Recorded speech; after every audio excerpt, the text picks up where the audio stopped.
Kamu lagi banyak masalah, merasa hidupmu penuh dengan cobaan, tidak pernah diberkahi nikmat? Yuk sini diskusi sebentar.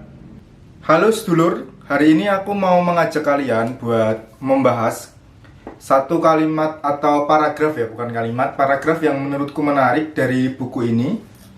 Kelihatan nggak? Wah, nah buku ini Obat Malas Dosis Tinggi 2. Ini karangan Khalifah Bisma Sanjaya.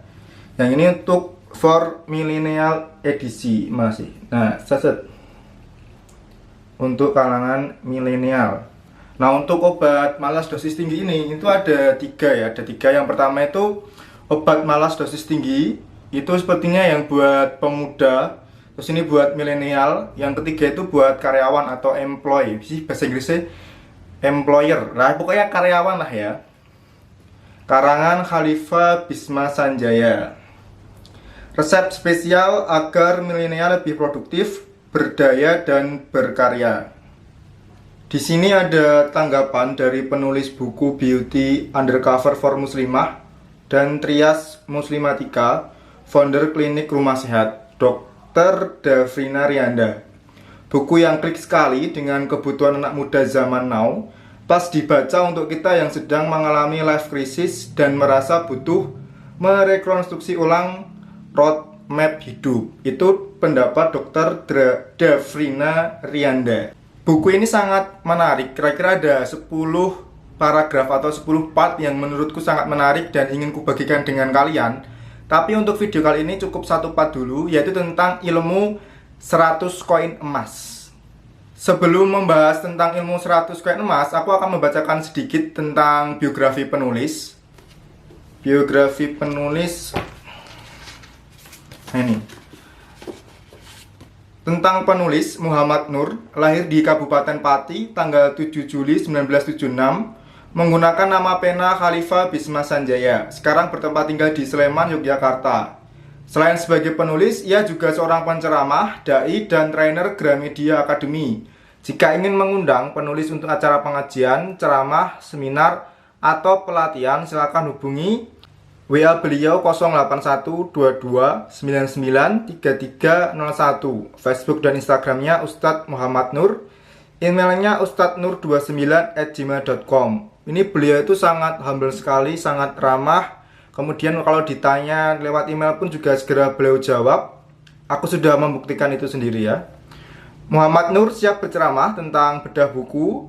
Buku beliau itu ada banyak. Yang pertama 19 pertimbangan mempertahankan rumah tangga. Itu diterbitkan oleh Quanta, Alex Media Komput Indo. Kemudian 15 renungan ketika rumah tangga terasa hambar. 15 kesalahan ayah terhadap anak. Kemudian obat malas dosis tinggi yang edisi pertama, kedua, dan ketiga. Terus resep istimewa cantik lahir batin. Nah, tentang bedah buku maupun parenting, pernikahan, kerumah tanggaan, motivasi Islam, atau ceramah dalam rangka peringatan Hari Besar Islam. Silakan bagi teman-teman yang ingin menghubungi beliau bisa lewat kontak WA tadi ataupun emailnya. Sekarang kita langsung bahas mengenai ilmu 100 koin emas. Itu terletak di halaman 289. Tentang ilmu 100 koin emas yang hilang satu. Tolong renungkan ya, Dik. Ilmu sangat bermanfaat sekali untuk melatih jiwamu supaya bisa lebih luas. Ketika Allah mencabut satu nikmat darimu, gitu kan? Please deh, jangan terlalu terus-terusan memikirkan satu koin emas itu. Kamu masih ada 99 koin emas lagi.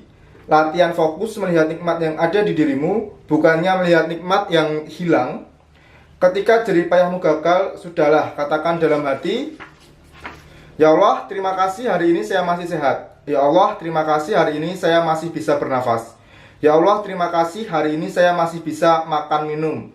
Ya Allah, terima kasih hari ini saya masih bisa sholat, sujud, dan menyembahmu. Ya Allah, terima kasih hari ini saya masih ada uang untuk kehidupanku.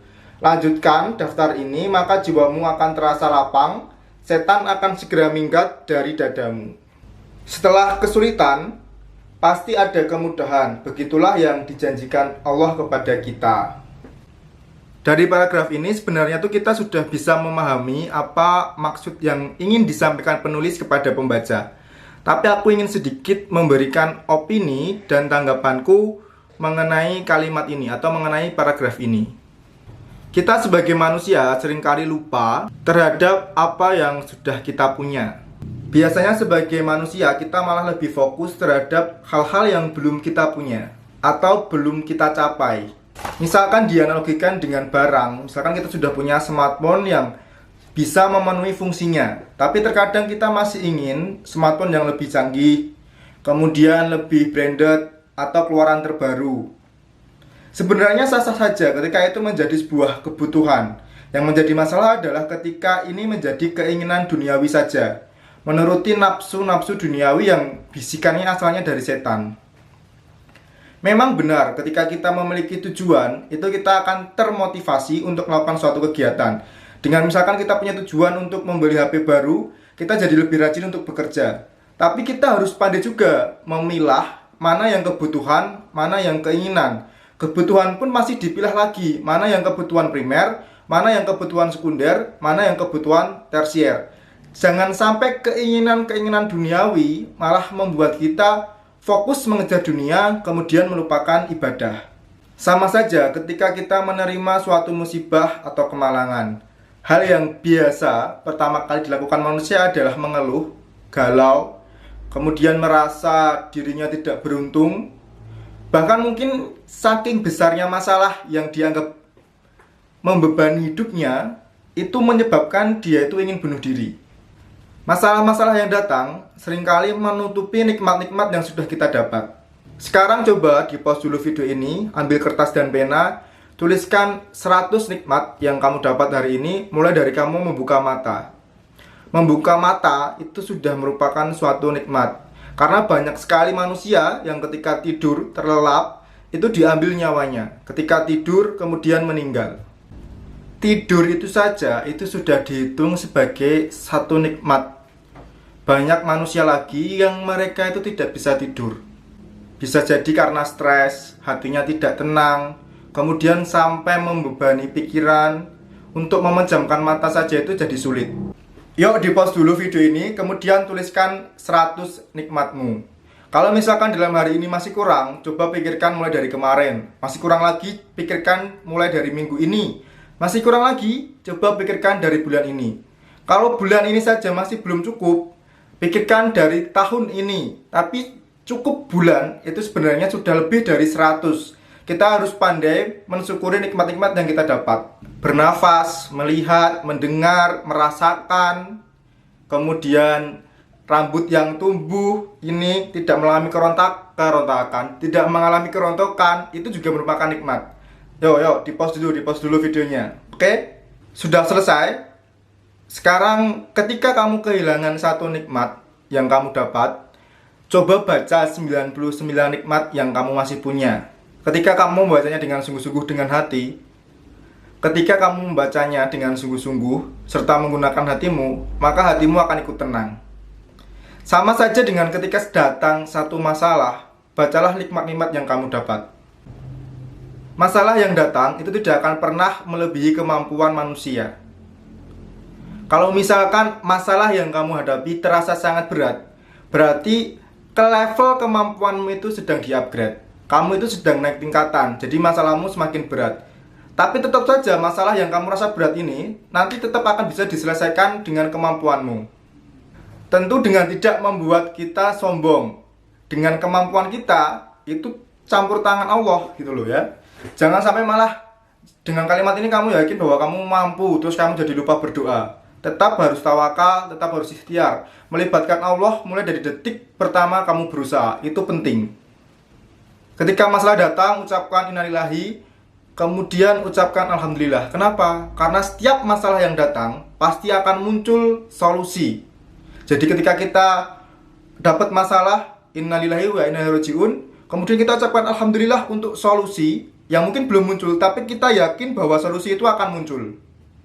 Sekian pendapat saya mengenai ilmu 100 koin emas. Di sini saya bukan sebagai penceramah, bukan ustadz, tapi di sini saya hanya melakukan review buku kemudian saya memberikan tanggapan pribadi. Jadi jangan sampai dianggap bahwa oh ini penceramah, oh ini ustadz. Bukan, saya hanya menyampaikan opini saya sendiri. Dan jika teman-teman atau dulur-dulurku ini punya opini yang lain, silakan tulis di kolom komentar. Oke? Dan jangan lupa klik like jika kamu suka, klik unlike jika kamu tidak suka, share video ini jika menurutmu video ini bermanfaat. Dan paling penting jangan lupa klik tombol subscribe, karena dengan klik tombol subscribe berarti kamu mendukung saya untuk upload video terus dan membagikan video-video yang bermanfaat. Terima kasih.